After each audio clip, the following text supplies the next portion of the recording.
All right, Tiger is back again. And it's an exciting place for him to be back, the Genesis. We're going to dive into all of that. But we also had an absolutely electric Waste Management and a new number one. That's Scotty. right. He's back on top. Back on top.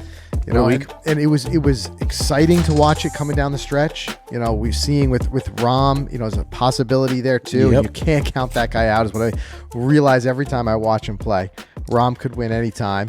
And then Scotty, and even Rory seemed like he was going to make enough of a charge to kind of hold his spot. But ultimately, Scotty comes in, he wins the thing. We're going to dive into that a little bit more later in the show too. We've got a lot to talk about. There's a whole bunch of stuff going on in the news. You know, we got another Phil book possibly dropping. That's right. It's the stuff More I bad feel news. like it's going on outside of the lines, outside the ropes. That's becoming the big stories in golf. That and then the Netflix series that's right. dropping this week, Which we're going to get more info. Yeah. a lot more. So and some people have already watched it because I was watching the Waste Management and they had a deal. I think it was with, I forget which beer company. It was like Miller Lite or it was one of those where it said scan the can to get early access. You could watch the first episode. Oh, that's cool. Yeah, so I'm sure some people have already seen it. That means the news is going to be out any minute. So stay tuned for that. But talking about the Waste Management, I mean, I got to say, I love what this does for the game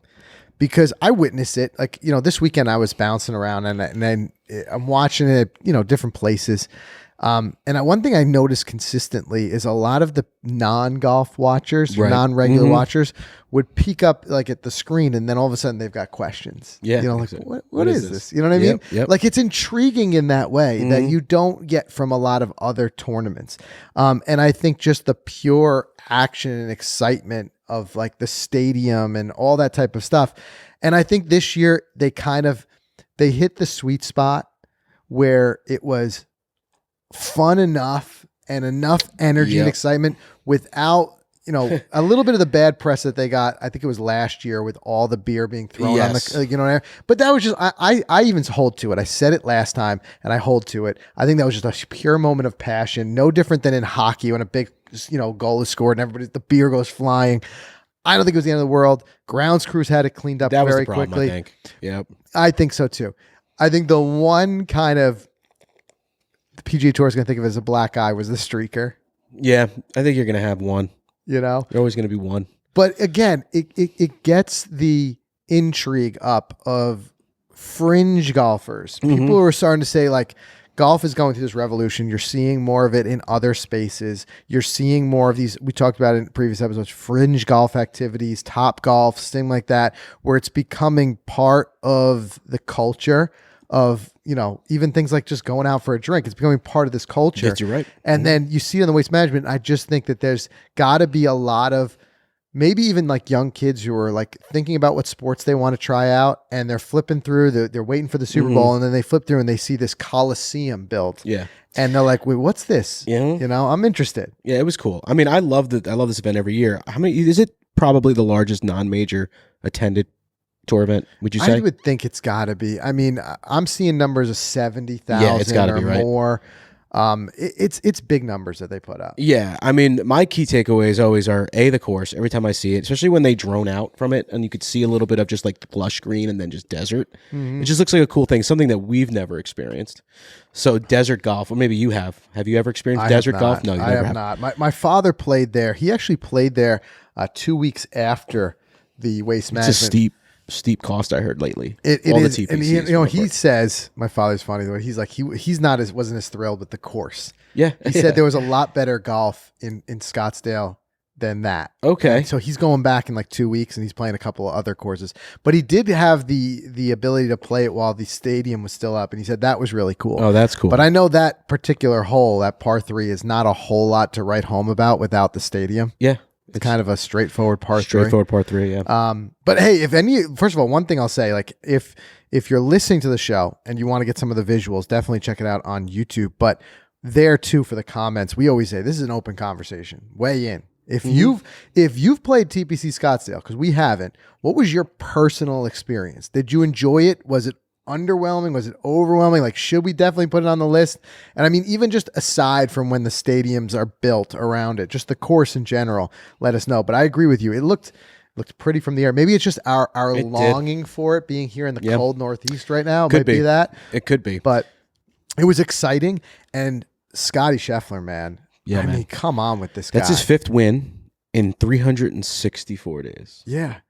And That's on top a of that, good year. what really sparked my interest in like where this guy is possibly going this year is he won it without his best stuff. Yeah, that's He true. said in his interview, he goes, I didn't have my best, but I found a way to win. And I'm just love like, it. didn't have your best. And what did he shoot? 65, something on the final day? I believe so. Was he 19 under total? I don't know what he shot the final day, but it was good. It was a good round.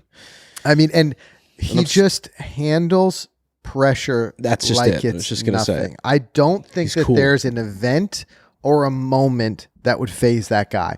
I think it depends on how he's feeling and how his game is in form is really the only factor. It's not there's some guys that just mentally kind of like take themselves out of it or struggle when they're in the lead he seems to be comfortable in any position on the leaderboard.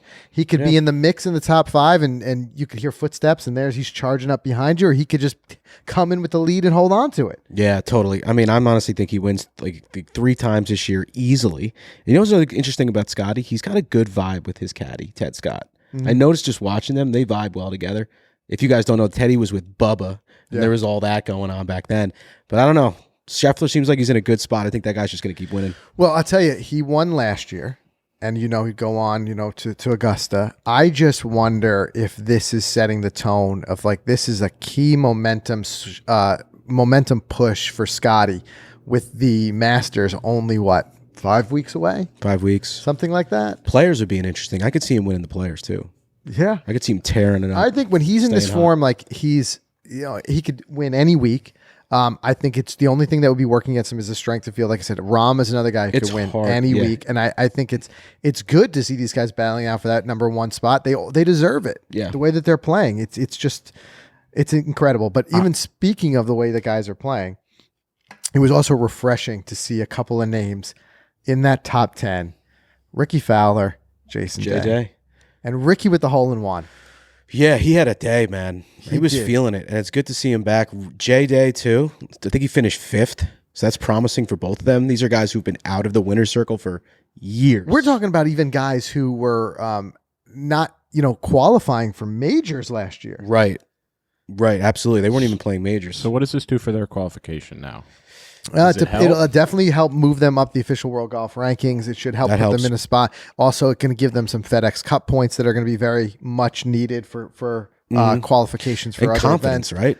At the end No of the doubt day. about it. And I'll tell you, like Ricky with that swing, his swing looked good. It looked a lot more sustainable, his swing, a lot less Yeah. reliant on timing. I know it's something that he's been consistently Looks working smooth. on, Yep. but the reality is this, and this is why I like seeing it, is that much like we're going to talk about with Tiger for next week, it's a better event when some of these guys are in the field, and Ricky's one of them. 100%. There's no doubt in my mind that it's better for the eyeballs that it brings in. It's better for the crowds. Ricky's been largely not extremely relevant for the last couple I know, of years. unfortunately. But there's just a core audience that come out to see him. There's no doubt in my mind that it's a better event when Ricky's out there. Yeah. And I think Jason Day too. I've been a long time Jason Day fan. I mean, that guy, I think he's incredibly talented. Don't forget, he was number 1 in the world. Yep, There was yep. nobody better than Jay Day with a flat stick back when he was at his height. And I think we'll debate forever what coulda, woulda, shoulda been if it wasn't for that back injury. And I feel for the guy. He's had a rough stretch with the back injury, losing his mother, things like that. He's another guy that just having him in the field, it brings that international component. The Australian audience. I think that he's a guy that I would love to see at least be in the mix. Seeing those guys in the mix, I think is just important for the game. Totally. It just helps. Going back to Scotty real quick, I think that this is one of the most important tournaments for him to win because of the added amount of people that are there. And with that just comes so much pressure. Like, it's not your average PGA Tour event when you have, a couple thousand people behind the ropes. I bet there's definitely more nerve there. No doubt. There And has to be. even home viewership. How many people had that on who are non-golfers just in the even background. had it on the background? They're waiting for the Super Bowl.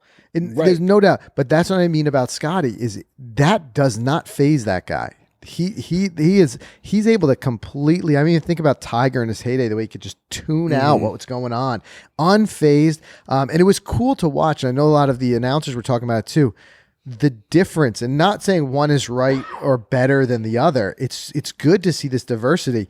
Scotty and Rahm come at the game so differently. Totally. Rahm plays so passionately. Yes. Wears his I heart don't on his make sleeve. him angry when I'm around him, right? Yeah. Do you feel that way? You do. You feel like Yeah. he's a passionate guy in that way. And then Scotty is so measured and metered and controlled and even keeled out there. And they're approaching it like you didn't see any real emotion out of Scotty until he finally sank that last pump and That's when he gave big fist bump. So, it's cool to see, and I think it's cool again for the game because, like, as a fan at home, you may attach to one versus the other a little bit more. But I want to ask you though, could you see yourself ever going to this event? 100%. Really? I was debating it 100. yesterday when I was asked. I was like, well, I'm not the rowdy beer drinking guy. I don't think you have to go hard to go to that. I mean, right? It looks like you have to go hard. I mean, you're I'm gonna watching see all the the 1% I that know. goes because You know what that's turns what people me turn off? the cameras on. Yeah, you know what turns me off? Like the clips of like the people running at the gates and like basically killing themselves. Yeah. To get to a spot. I'm like, I don't want to be a part of this. But I guess being there, seeing all this stuff, and just walking around that course, yeah, no doubt. I'll tell you, I would be perfectly, happy, to have a seat on that 16th hole. If you can get it, right? If you can get a seat, a lot of those guys, like, I don't know if it's all general admission you have to run in there, if you have to do that 5 a.m. thing, or if you can pay a little extra for those tickets. And I think that I've always been a guy who loves watching golf on TV because you can see more of the action. We've been to plenty of events and you either have to be moving the whole time or you got to post up somewhere. I think that's one of the better places to do it. I would post up. I would even sit in one of those higher seats to get that cool view. Yeah, that would be pretty cool. I mean, just like control yourself. Just control like yourself. Maybe don't have 20 beers. And then then all social media is sharing videos of you sliding down the hill or passed out by a garbage can. I don't think you need to do that to enjoy it. But hey, to each their own. If you want to go out there and party, that is the event for you. That's the party. That's true. But speaking of parties too, and we'll talk about Live more in a second, but I gotta think that Live and Live management, Live players, whoever are watching that, and they're just kicking themselves because they're just like, that's what they want Live to be every week. I feel like. And I feel like it's just further evidence that you can't just proclaim something is something and it just is. Right. Right. Like Live came out hard with the slogan golf, but louder. Right. And then largely a lot of people said it hasn't really lived up to that. There hasn't been a Live event as loud as the Waste Management. Yeah. And the Waste Management wasn't like that because someone declared that. Right. We're talking about decades in the making. Yeah. And it was like it slowly becomes the culture. It doesn't become the culture because someone said that. Exactly. But the Live model, with like the bands playing after the events and all that, I got to think that they're looking at this and they're thinking like it's captured the primetime audience on television. It's got 70,000 plus people there. Everyone's having a good time. Yep. It's like the get together of the golf industry. Super Bowl weekend. And they got to be like, this is what we want. Yep. But they've yet to do it. And it doesn't mean that I don't think that Live can get there. I'm not one of those people who are like hating on Live. And I know people might think that from what I'm saying. What I'm saying is just be a realist. I think that it takes time. It took a long time for the Waste Management to become that. And if Live truly had their sights set on being the tour of all that, like every week is that. Week, yeah. And I know they've been trying to do it with the players and like partying. We saw like some of the leaked videos and then the parties planes before, the planes. Yep. Okay, I get it, but it's going to take time. It's going to take time for that to happen naturally because anything that's forced, it just doesn't work. To me, like it never happens if it's forced. Yeah, it's true. And there's some events that they can't even have parties like that. Like in Jeddah, and there's not going to have crowds like that. I don't think they're going to have crowds in such foreign places. Well, yeah. I mean, as large as the Waste Management. That's what they want to create. And personally, what I love about it, the PGA Tour, is I've said that I don't think that could be an every week thing. Yeah, I think it largely stands out because it has its spot, and I think I really enjoy on the tour schedule that diversity that you've got your party weekend, then you've got your Masters, and it's just like, I know the Masters is not part of the PGA Tour, but what would you consider Riv this week? Riv is like a semi-party because it's LA. It kind of is, and Riv brings big names. It's a big country club. It's got a lot of, but it's space. not that party scene, Right. It's not that. I do think that there are, and we heard them talk about it a little bit in the broadcast. There's more, and even on social media too. There's more holes in golf that could support that arena type built around it, and you can have a little bit more of this. Right. But I don't know. I just feel like it fits well. It's that one thing. You know what I mean? Like. You can't have like Christmas every day or it wouldn't be a special, right? You know what I mean? Same thing. Like you got to have it, whatever. But I just get that vibe that like Liv is looking at this and being like, this is what we wanted to create. And it's just not there yet. Right. In fact, like more even their finale, they wanted it to be a big blowout. Right. And more bad news for Liv. I mean, they said that I saw the headline of like they generated virtually what they called virtually zero revenue. So they've got to turn that around quick because I mean that's not profit, that's revenue. Yeah, like they're spending a lot, they're not making a lot.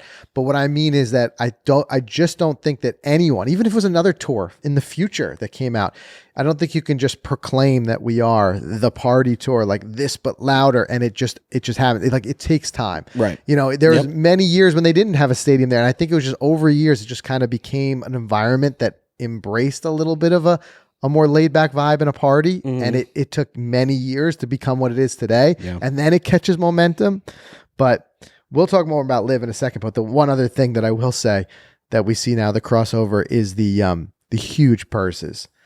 So big time this week, huh? Well, it's same that last week and this week. Yep. The Waste Management and now, the Genesis each carry a $20 million purse. Yeah. So the winner's taking home something like 3.6. Yep.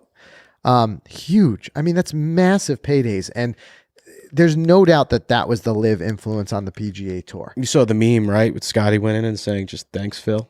Yeah. Yeah. Yeah. Because there's no doubt about it. Like the PGA Tour brought a bigger bag to compete with those. Now, I still don't think that changes much from a fan perspective. We talked about it here. I'm not watching an event because the guy's making a couple million more than he was otherwise. Right. I'm watching it for the competition and all that type of stuff. But it is going to be part of the narrative this year. You're going to see multiple $20 million events. Yeah, it should be interesting. And they're great events too. And the players, what's the players? It's got big. 25, Zach 25 million. Forget it. I mean, you win that. I mean, not only like the money, but the exemptions, life-changing type stuff, Like Nick Taylor almost won it last week. It could have been life-changing for him. And I was actually still happy to see the way that Nick kind of, you could tell, I don't know if it was the pressure that was getting to him. He was starting to really like pull the ball and he righted the ship. Yep. I thought he was like, here's where the wheels fall off and the real pressure comes down the back nine. But no, he righted the ship and he hung on there. Yeah. And had it not been for Scotty, that was Nick's tournament. Totally. It's impressive to hang on because there's still a lot of money for grabs. There's a lot of points for grabs. Second place is better than third. I also looked at that final leaderboard. When was the last time you remember no ties in the top five? Yeah, I know. That individuals in each one. Yeah, that was weird. No T's. Yep. No T's in the top five. Pretty interesting. So, all right. So shift gears real quick. Let's talk about this week. So Riviera, cool to see Tiger, and no matter what. I mean, always going to be, like I said before, like with Ricky and all that, Tiger in the field, everybody's happy. Yep. Everybody. The PGA Tour is happy. The fans are happy. They did a bunch of interviews. The players are happy. The players love seeing him in there. Yeah. And Tiger's happy. Tiger's happy to be in the field. But he's got the odds stacked against him largely. There's no doubt about it. Because you got the leg, right? But now, even recently, the plantar fasciitis, which we learned about in December. Yeah. Right? And he's walking. And this isn't like Orlando with the match and the PNC. It's not flat. There's that massive hill. They got to go down on 1 and back up on 18. Yeah, they do. Max Homa joked, offering that one of them would offer to carry him up and down that hill if need be. But Tiger, I mean, it's really cool to see. I mean, this is the spot of his first, professional event. 16 years old. Yeah. It's also the spot, of where the accident happened 2 years ago now. Yeah. And I mean, look, Tiger just keeps, he's had many comebacks. Oh yeah. He's had many. No doubt about that. But I think that it's a smart play too. I mean, Tiger, it's his event. He's the one that brings more eyeballs to it. But B, Tiger doesn't want his first time in competition to be the Masters in April. You have to get some competition under your belt. Totally. he can practice all he wants and run the practice schedule how he wants, but he's got to do it. So I think this is a good spot. Let's see it. Let's test the leg. I think if he has any type of good finish, like T34, hung around for Sunday. Yeah. You think you could see him at Bay Hill, or is it just never? Is it no matter what, not until Augusta? I think Tiger's schedule is locked in. Oh, he's locked. I don't think we're gonna. He's not wait on how he's gonna make us aware of it when he's ready. Yeah. But I think very strategically, Tiger and his team designed this year with what events they're gonna play in, and I don't think it's just I'm playing well. You know what I mean? I know he's after that 83rd win. I get it. Yep. But on the same token, I think he's all major focus, and these events are a combination of what he wants to do for his sponsors and his foundations and appearances, and what he wants to do to strategically prep for the majors. Because I don't think he would overextend himself, possibly hurt himself again, take those majors out. I think his schedule is locked, and we'll find out about it as we find out about it. Well, he's always said that he's not going to come back to competition unless that he feels that his body's ready to go and ready to win. Yeah. So, well, you know what's interesting? Imagine going to a sudden death playoff with Tiger Woods while he's trying to win his 83rd win. Imagine how that can mess with your mind. You can either be the hero who prevented it. Yeah. No guy would ever roll over and let him win. Someone's experienced something very similar because this is the spot, Riviera's the spot of Hogan's comeback after his car accident, and he lost in a playoff to Sam Snead. Aha. I mean, he'd go on to win the Open that year, and he did much more than anybody expected after that car accident. Right. Guy got hit by a bus. But I tell you, I think, again, Tiger, we're going to see a lot. This is the thing. Watching the PNC and watching the match, especially with the match, when Tiger is swinging the golf club, he looks good. Yeah. His ball speed was better than, two out of the four guys, that were playing in the match. Right. So he's smashing the ball. Yep. It's just what happens between. It's how long can his leg last, the walking, and now the plantar fasciitis. The minute you see this guy limping, I feel like he's done for the day or for the event. This might be a stupid question, but is Tiger allowed to bring like a chair or like something out there? Like I know in disc golf, we have disc golf bags that turn into a stool. Like they're literally a stool that you roll around and you can sit on it in between shots. Too proud, right? And that's the thing. I don't think there's any, and you guys can correct us if we're wrong in the comments. I don't think there's any ruling against having something that you could sit on. I mean, physically, if you wanted, I guess he could sit on the ground while he's waiting for the other guys to hit. But, the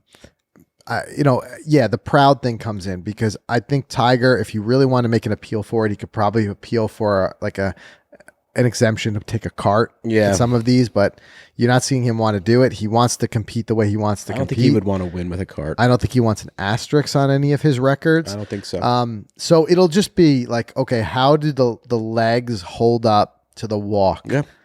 And that's going to be an important thing. But no matter what, like I said, it's just good for everyone to have Tiger in the field. So it's going to be a fun one to watch. Riviera is always a fun tournament to watch. I guess Max Homa would be our defending champ, sort of, because Neiman went to live. Yep. So he won't be playing in it. But I could see, although he struggled a little bit, the waste management, I could see Homa doing well in this. He's still in form. He's still been playing well. He's playing with a lot of passion. He really is. I think there's like 10 guys on tour right now that can win any week, and you just won't even know. You saw JT up the leaderboard. Homa can come out of nowhere any week. Yeah. There's, like you said before, there's just so much talent. Rahm can win every week. And Rahm can win anywhere. Anywhere, exactly. It doesn't seem like there's some guys who are just specialists for certain courses. Yeah. Rahm can Speed's win. getting hot a little bit. So we talked about Fowler might be sneaking up to grab a win maybe. Yeah. Golf's in a pretty good spot. Plenty of guys you can put a couple bucks on. Anyway, switch gears. Let's just talk about a couple things from the news that were big this week that we got to touch on. One, what do we got? Well, Phil, hot water again, huh? It's very possible. So, like, what can this one be about? Well, supposedly there's this new, and what we're talking about, there's going to be a new memoir that's coming out from a famous sports bettor that's got some more juice. And look, we've all known through the years about Phil and his notorious gambling. And supposedly there's some juicy tidbits in here about Phil and maybe we might see how much money he lost. he's lost throughout the years. Yeah. It's a tough one for Phil because you see him just starting to kind of come out from hiding. He's back on social media. He's tweeting again. Yep. A little bit of a chatterbox again after shutting it down for a while around the Shipnuck book. And it makes you just wonder, will this cause him to kind of be a recluse Phil again? I think Phil needs to have like a major heel turn and just like accept it. Be like, yeah, I lost $40 million over 3 rounds of golf with this guy. Yeah. Get over it. Yeah. Like, it's my money. Right. Yeah, get out in front of it. Yeah. Yeah. It's kind of what Portnoy does with stuff. Exactly. And he owns up to it. He accepts it. Like, honestly, if Phil went out there and said, yeah, I lost a lot of money out there. Yeah. But I could name 10 people that lost more than me.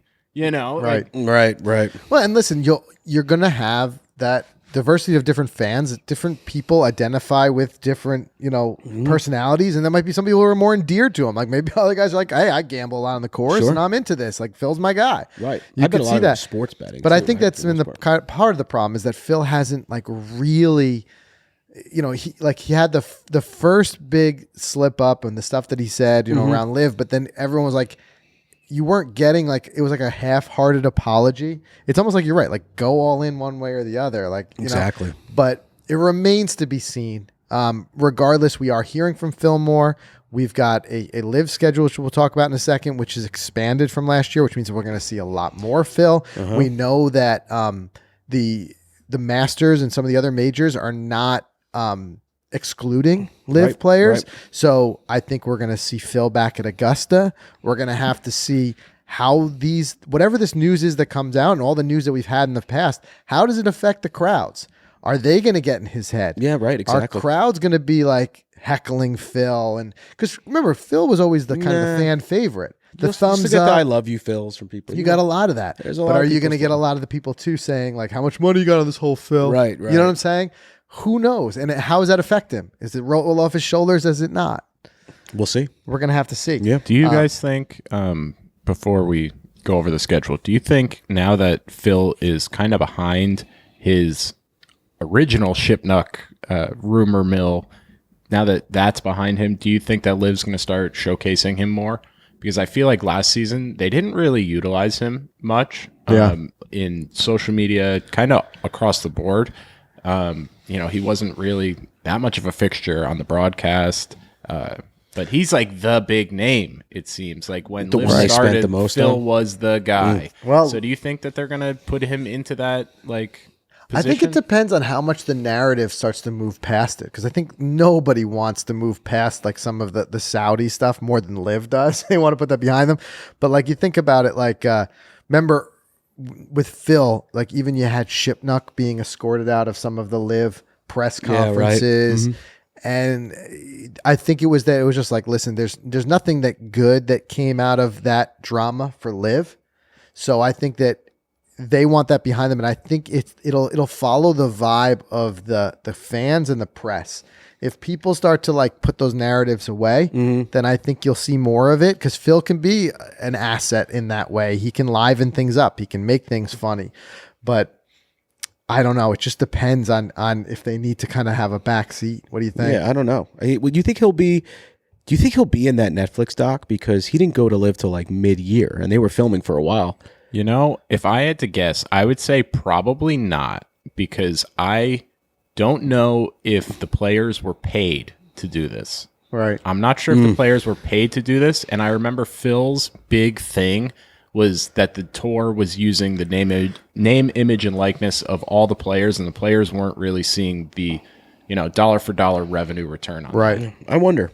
Well, also, don't forget that the Netflix thing that comes out, this Full Swing that comes out, which, by the way, they are advertising hard. Big time. There was a bunch of them during the Super Bowl commercial. I mean, that's Netflix really laying out a lot of money to advertise. Huge.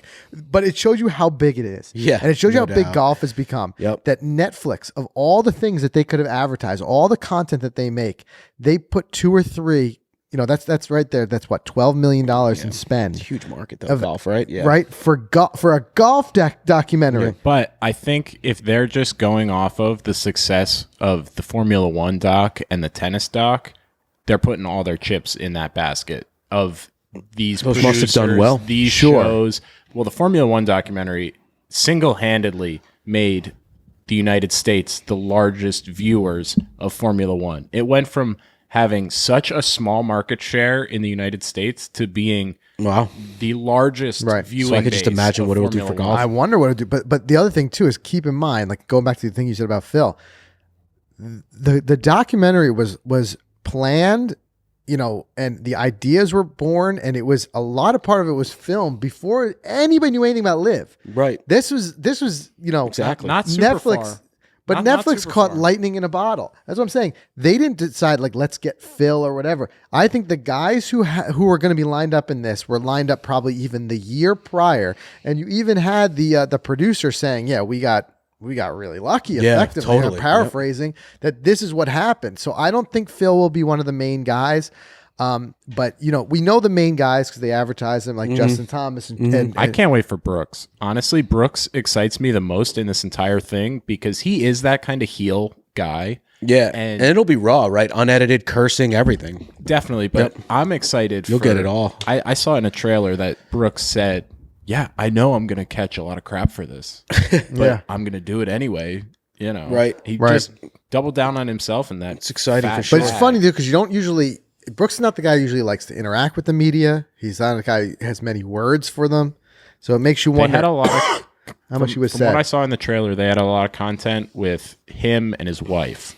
Okay, Jenna. In the trailer, they interviewed her a couple times. I heard her a couple times from the trailer saying, "You know, he hasn't won in a couple years. I'm getting a little worried that, you know." Yeah. And then Drama. just gets that fat Drama. live bag dropped on him. It just makes you wonder what shakeup is about to happen. Yeah. Even a guy like Right. Patrick Cantlay, you see him talking about it, and he was saying that, you know, he basically indicating he wasn't going to watch. interest in he had no watching. interest. Yeah. He kept saying, seemingly kind of downplaying it, and that could just be Patrick's personality. I Could mean, be. Patrick is not the most, you know, big personality out quiet-looking there. He's guy, a yeah. quiet guy, but on the same token, also makes you wonder. Some of these guys might be a little bit nervous. What's on Right. that cutting room? He could have said something. what I mean? He's like, shoot. Yeah, should've said like that. even if you're not one of the main guys, Right. your interactions with the other guys, who was being filmed, what was said, and something that now like you realize the context of it.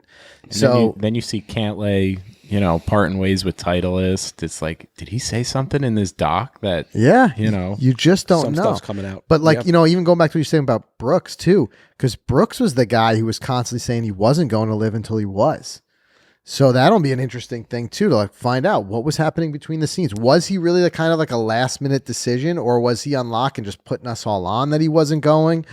I don't know, but I know like a lot of people will be watching that thing on the edge of their seats to see what happens, and we're gonna break it down, you know, each week. So Yeah, stay February tuned for that. 15th, Yeah. I think it all drops at the same time. I don't think it's a week by week show. I think it's just a binge. Okay. So on the 15th, we're all going to be sitting in here.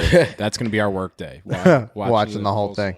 Well, we'll definitely we'll give you guys our impressions on it as we go through it, but I think it remains to be seen like what could happen. There could be a lot of stuff.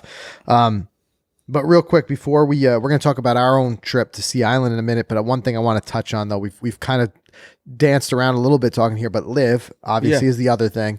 The schedule expanded. We've got a copy of the schedule here. 14 events. So it's coming up in just a couple weeks in That's pretty Mayakoba. aggressive. You know, they're all over the world. They really are. It's a Mayakoba, truly an international thing. Arizona, Some of the Orlando. people that Singapore. Jeddah. some people commenting on that post were saying, "Why aren't you coming back to the events, like to the places that they were, like Portland, like Boston?" Some places probably just didn't They work had out, great right? fans. Like the Portland turnout was great. The Boston turnout was great. And these fans kind of feel like, well, what the heck? If you want to start like these traditions, and They you might be wanna- testing Right. new markets. I don't think know. that's probably what it is. They want to bring it to more places, and I think it's also the arrangements that they can get. But Right. But also, like you would think, if Liv had something working, like do it again, but run that's it back. what I'm saying. That's what I agree with. Is that it's gonna take time. This is a long game. Like I can't imagine that all of a sudden you watch one event and you're a huge high flyers fan. right. You know, I'm because like all in on the 4 like you gotta you know, like a big part of their sales are like merch, right? Yeah. And like the merch like develop a relationship with your fans. If Portland's your spot, you know, and then the It'd be tour cool doesn't if come through Portland much, like go Right. hard on Portland and develop Right. a small fan base there. I think that they want to have this huge, wide coverage of fandom, and I just don't see it yet. I think it's a long game. It doesn't mean it won't happen, but it's going to take They're time. almost taking the Formula One like playbook. Let's take this thing all over the world. Let's have a super worldwide fan base. I'd love it if they, like stocks, they issue shares of these companies and you could physically buy in. You buy into the Aces and they actually have value. That would be fun. Be so cool if like, yeah, the Aces might be $100 a share, but the team that's, stinks is like only $10, but you're buying in and you're actually getting a piece of their prize. All right, well, here's where the rubber meets the road. You buy that stock? Aces? You buy any of those stocks right now? If I know those teams are getting paid and then ultimately I'd take the gamble on it. I'm just saying, like, I don't know what you're thinking. Like, they would, if they have win, you're saying like it's almost like dividends. It's almost like dividends, yeah. Okay, because I'm thinking more so the long term value of the stock. Because my thing is, this is a big rubber meets the road season for them. No revenue last year. I know. We also had the Saudi backing saying I think they were going to have like 2 more total years of backing, and then after that, their funds are pulling.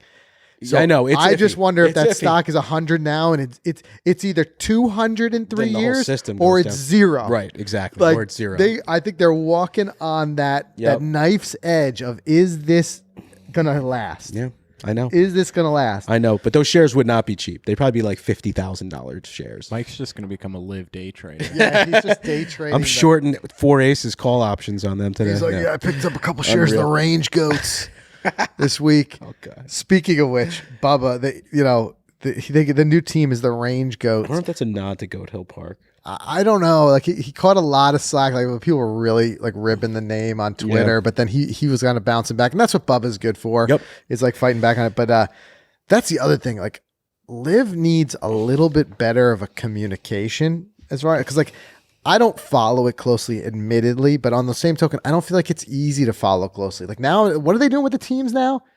The first I thought the teams were set. Then they have new teams because they have new players. Yeah. So they need to create more space. So originally they were going to do like a draft each week. Now they have captains. And now, so like I'm the captain. Yeah, I feel like it's a little bit of like, getting the cart in front of the horse. Like it's like, what are we, like they're trying different things, but on the same token, like if you really want people to start to dig in and invest themselves as fans, I need to understand it a little bit better. Right. And I feel like A, there's not enough events to fully understand it. B, the issues with the broadcast. But C, it's like just from a communication standpoint, I think that they could lay out a little bit better so people understand, like, how's this work? Right. Like, even if you had it before every event, give us another recap. Guys, this is how it works. Yeah, give us a recap. Because it's changed. Right. Well, they might do that. They probably should. I mean, it's not something not very formal, like because it hasn't come across my radar. If it's out there, guys, let us know in the comments. But anyway, Mayakoba first stop, 14 events this season. The one is going to be at Orange County National. Yeah. That's that one in Orlando. Demo day. And when we were down there at Demo Day, we were talking to some of the people who work there, and they were genuinely excited to have it come through and get the eyeballs on Orange County National. So I'm sure there's a lot of a lot of venues that don't get a lot of airtime from the PGA Tour that are excited that they're getting another tour coming great through. For them, for sure. Yeah. I will be very interested to see the revenue model this year. Do the fans come in? Does the broadcast deals work out the way they want? Do sponsors start to come in? That's just because it. They gotta have some sort of revenue coming in. Otherwise, that knife's edge we talked about, that's what you're going to see whether you determine you see Live in 4 or 5 years from now. February 24th is when it kicks off. What's your take on Live stealing Mayakoba? I noticed that. That's been even me. Like I've known. I feel like those international that's a PGA things Tour event. Yeah, it is a fall series, right? Fall series event. I don't feel like it's as earth shattering as if they had taken one of the big stops on Sawgrass statewide, right? No. I mean, which would never happen as a PGA Tour course, right? But like a big course that we see around here often, that would be, but Live Golf Pebble Beach Pro-Am. Yeah, they should go and just troll the PGA Tour and play like each week right after they play. Hey, the stands are still up. Just leave them up. Just leave them up. We're coming through. Yeah, right. Like that would never happen. Anyway, let's do a quick break here, and then we've got a couple fun things. We're going to talk about our recent trip to Sea Island, Georgia, which was just incredible. Stoked to recap. And then we've got a fun little game. We're going to bring back the silhouette game that Zach is going to try to stump us. Okay. And Mike's the heavy favorite in this game. From the Waste Management. I love it. So it's recent. It's recent. Nice. We got this. We got this. Yeah. Okay. So confidence level $1 billion. Let's do a quick word from our sponsors. We'll come right back. All right, guys, the hours have been put in, the work has been done, and as the moment approaches, you either fear it or you feel it. With Titleist, it's a moment filled with pure anticipation, the culmination of a relentless pursuit of speed in every form. So set up, settle in with confidence. The TSR is here. And those new TSR drivers, what it does, it takes everything that made the TSI the number one driver on tour and pack even more performance into every head. In fact, Mike, I was watching that little docu-series that Titleist put together. Cool was that, huh? It was so cool, and it really showed the way that they made these little iterations through the TS, the TSI, and the TSR, and the challenges that they had with making each one better, and how it really was these small little improvements that led to huge gains. So you had the new face technologies, the CG improvements, and aerodynamics. They talked about how they had brought in aerodynamic specialists, and it was really cool to see the fine tuning, and it was just so well explained that I really enjoyed that, because from a non-engineering standpoint, the way that they were saying that, like, listen, there's only a couple ways you can make the ball go further. One is to make the club head travel faster through the air. So they were working on that. And with the TSR, they really dialed that in. And it comes down to when everything moves the needle, you're playing at that Titleist speed. So check out that docuseries for sure, but also go to Titleist.com, learn more about the TSR metals, and make sure you schedule your fitting today. We've said it so many times. The fittings are where you really squeeze that last bit of juice out of it, and you get exactly what you need to perform well with your swing. So Titleist TSR, find your faster. And huge thanks to FootJoy, the number one shoe in golf, because they offer the widest selection of sizes, styles, and performance options of any golf shoes out there on the market. And you can either be like me and choose those Flex XPs, waterproof sneaker-like comfort, high-performance traction, perfect for both on and off the course, so wear them pretty much everywhere. Or you could be like this guy, Frank. He chooses the Premier Series, and that shoe is far and away the choice of more tour players than any other shoe, believe it or not, worn by JT, Max Homa, Zalatoris, Cam Young, Jessica Korda, and so on and so on. So you could choose the MyJoys, which I love. I can't wait to break into those. I almost don't want to get them dirty. They're so pretty. I designed them. I customly designed them myself, and now you can too. Save them for a special spot. Yeah, I think so. I think you're right. So trust the brand that's been number one forever. Trust your game to FootJoy, the number one shoe in golf. Shop now at footjoy.com. So let's get back into it. Talking about Sea Island. So first of all, one thing I'll say is special thanks to the whole team at Lexus is where this came from. They host an event called the Lexus and Links, and they were so cool to reach out to us. At first, I mean, I'll admit it. I sent the email over to you, Mike. I'm like, Mike, is this real? Or I know, it's just because it seemed like too good to be true. It was one of those like kind of like, is this a phishing email? Are they just stealing our entire I think identity? So. You know? But it was from Lexus, and they had invited us down to the event, and all we need is to hear those magic words like, "Hey, come on down and play Sea Island, Lexus." Yeah, we're like, okay, we're there. You know. Sure. So a couple of things, and we're gonna have some videos coming out. We were able to film it. We played 2 of the 3 courses there. We played the retreat, and we played the what's it called, seaside course. I always mix Sea Island, seaside. Right. The other one is the plantation course that's there. So we got to play 2 out of the 3, and just incredible golf. So easy to get to. Yeah. From here in the New York area, we flew out of Newark. It was like Newark jump. Hour and 30 flight into Savannah. Right. What a nice little airport. Love a small airport. That's also anybody who goes to Hilton Head. That's another. It's the Savannah Hilton Head Airport. And then it was a 1 hour ride out to the island, and just incredible from start to finish. Just incredible experience. But super cool, especially with Lexus, and they had the car there for us. Yeah. I mean, I said like multiple times throughout the trip, like, you got to pinch me. This doesn't feel real. Right. You know, just everything. And their hospitality was great. And to me, I mean, I came home, I started telling my family members about it. I said, of all the trips, I mean, other than Scotland, because Scotland was just so different. We did those 10 rounds in 6 days, and we just like jumped into the culture and everything. Nothing's going to top that trip. But I think in the States here, Sea Island, I got to put it at number 1. And we just went to Kohler. And for me, like, the big thing is just like, I didn't know that Sea Island was this great. Yeah. I've heard of it. I've seen it on the RSM Classic every year, but I didn't know the resort was this great, and the southern hospitality of everyone, the food. Zach, those biscuits and gravy, right? Come on. I mean, I'm still thinking about them. Yeah, I got room You service. got room service biscuits and gravy. I was not leaving the last day. Yeah. without having the biscuits and gravy that's in how Georgia. good. You know, it was just good. I mean, everything. Mike's got a little like low key rose colored glasses here because it was the first trip that he didn't have to put together. Yeah. Of course you love it. I do. I love it. I mean, I hate not being in control, but they took care of everything. And just, to have all that set up, we had that great caddy out on the course who gave us all those great information to read. I mean, and how about the performance center? And then the performance center was the bonus. Guys, we're going to do a video on this, but that was one thing. In all the travel and all the places we've been fortunate enough to be, I've never seen when it comes to working on your game or getting dialed, a performance center that was better than this. I think that one definitely, while I don't think it was my top trip like you were saying, I'll tell you why, but I loved it. The performance center, I've never seen anything like that. You have so many tour players who come through there, so many of like the real top amateur golfers, collegiate golfers, because there was nothing that you couldn't do for your game at that place. I mean, massive, massive facility, every piece of tech, every brand, if you want to get fit for, a full club building facility, a range. And this is what I thought was so well thought out. When you get to a certain level in this game, it's about that getting at 1% better, just that little bit and having that edge.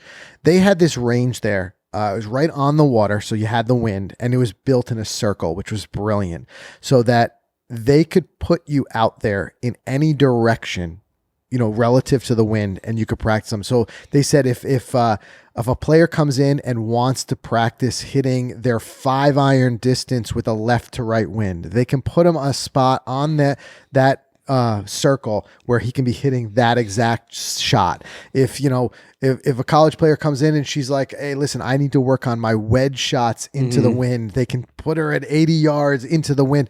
Incredible in that way. They had the technology through the roof, the greens that would simulate any putt. It was just I couldn't believe what they had there from a facility standpoint. And then, as you were saying, the resort was just, there was nothing there that wasn't perfection. And it was just like the rooms immaculate. The food experience was just top notch. I mean, and then it's the best locker room in golf. Yeah. Best men's locker room in golf. Full bar in there with bar service. You could have a meal in the locker room. There was table seating. Seating. A cigar room. There was places you could sit and just watch television. 500 TVs in there. So many TVs in there. Insanity. Like you could get a steam. So all of that was incredible. Where I would say, I'm going to not say I don't think it stacked up to Kohler, was that I don't think that any of the courses there were Whistling Straits caliber. That's where Kohler had the edge. Yeah, I mean, you had nothing's in top Whistling Straits as the course. Whistling and the Irish. The Irish was great too. Yeah. But this did not take anything away. You're going to see. We're going to tell you guys. Close. We're going to tell you guys our full thing. In fact, one thing we're doing this year, we're introducing ratings. Yeah. A ratings number to try to quantify this, because you guys are probably sick of us just kind of saying this one was good, that one was great. Like, let's quantify it.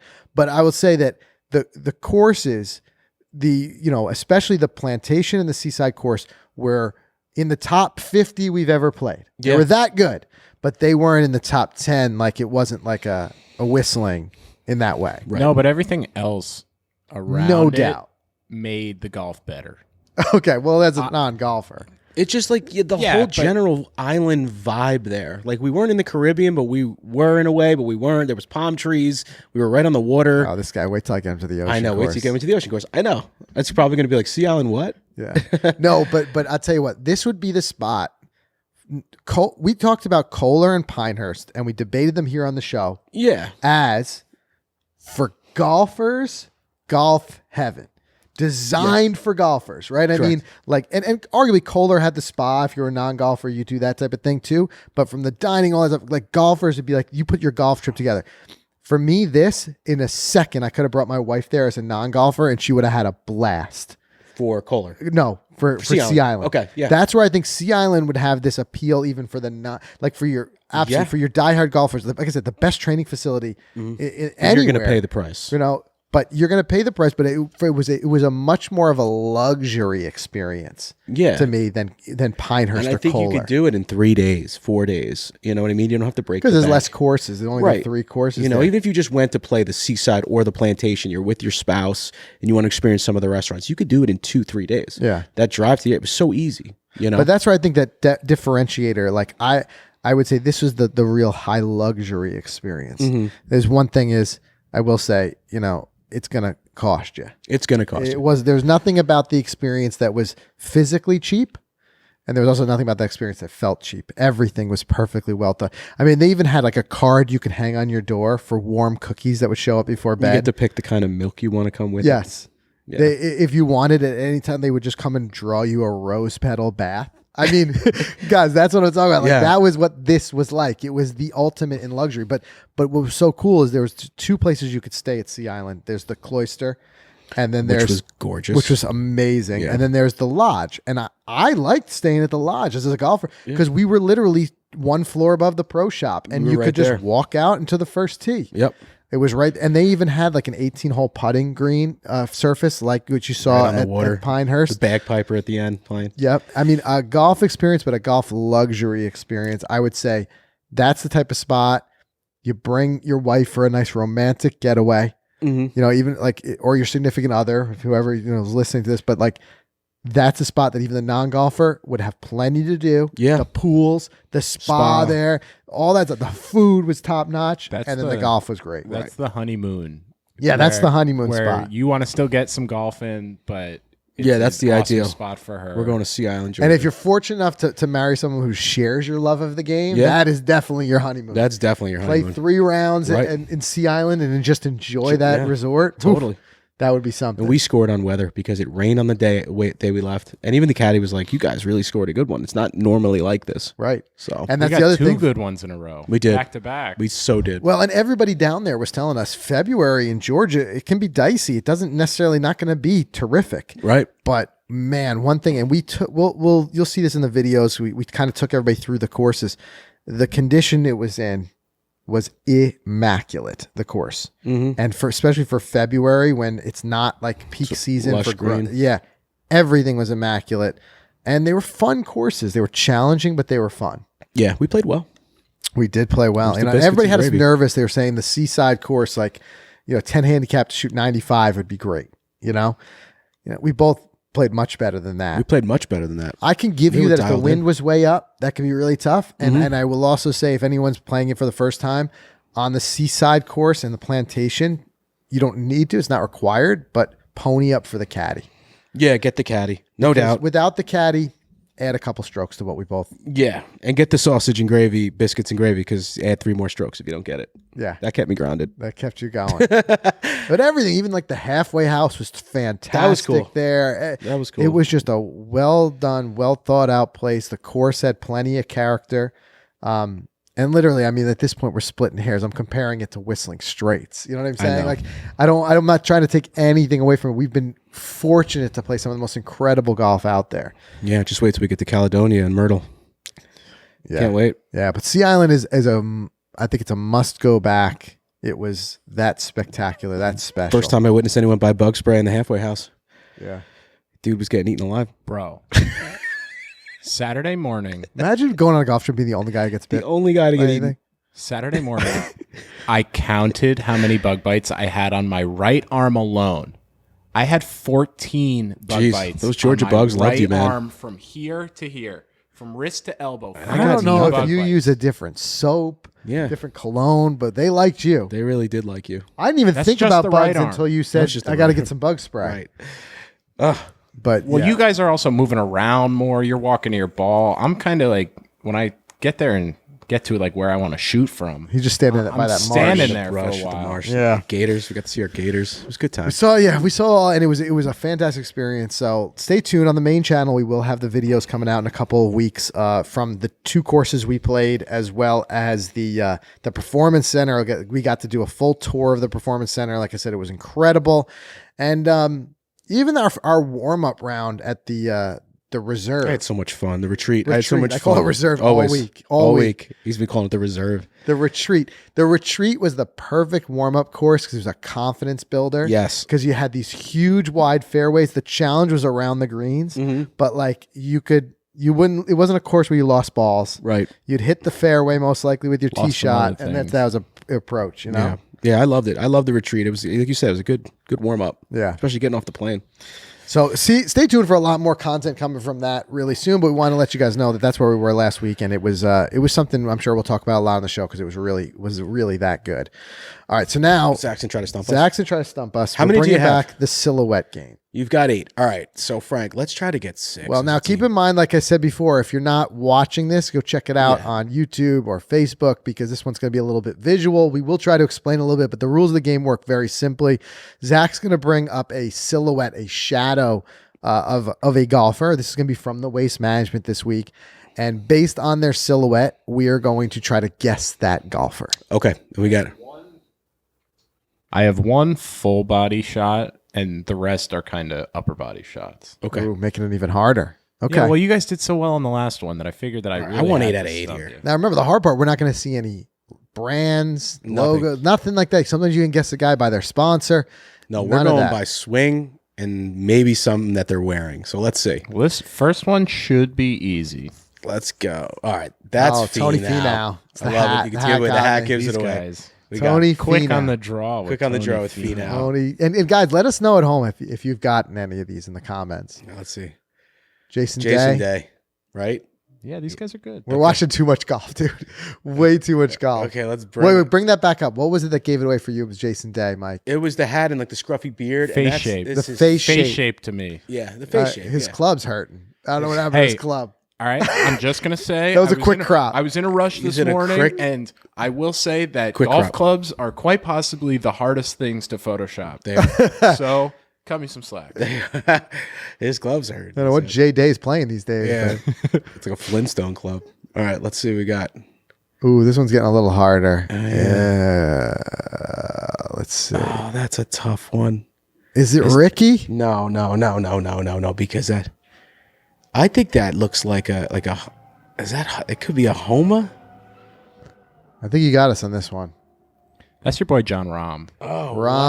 wow. Yeah, He's got a little bit of a belly gut. I'm looking at, like it's sticking out, like a dad I think gut. that's the John Rahm identifying factor. Yeah, It's not as prominent here. I didn't see it. Okay. All right.